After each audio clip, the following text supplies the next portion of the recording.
turn it over to Christy Conradi for public comment. Okay, Christy, you can go ahead. I'll set the timer beginning now. Okay. I understand the Wilson Tier 3 reading program for struggling learners is being rolled out. I would like to understand details of rollout. Per his Wilson certification, the director had knowledge of this Tier 3 omission for a few years. I am unaware of the level of others' knowledge. I raised the issue to the IEP team in November 2019, the board in April 2020, and later posted on YouTube.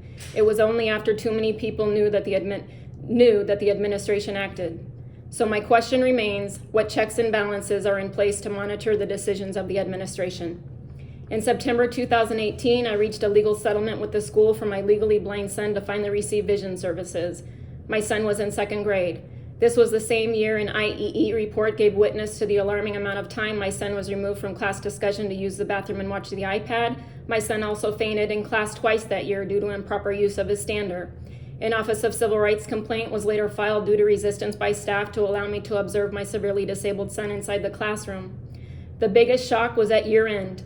I would discover by accident that my legally blind son never received vision services that school year, nor did any other child.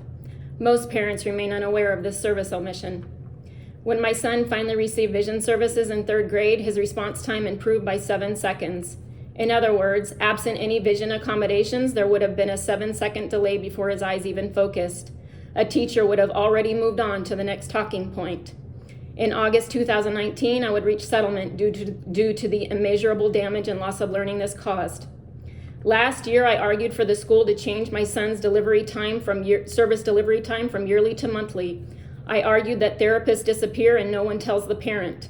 The director advised that the reference to yearly allowed flexibility. However, no child will be able to reasonably access his daily curriculum if his services are loaded at year end. My son's IEP now lists service delivery as monthly. Every IEP needs this update. I have also requested all service providers submit a summary each week based on their activity with my son in the classroom. Every parent should receive the same. I am heading into another due process complaint. A violation listed is the absence of occupational therapy services from 11/19 to 3/20. No child at this school received this service during this period, nor was any parent advised of the omission.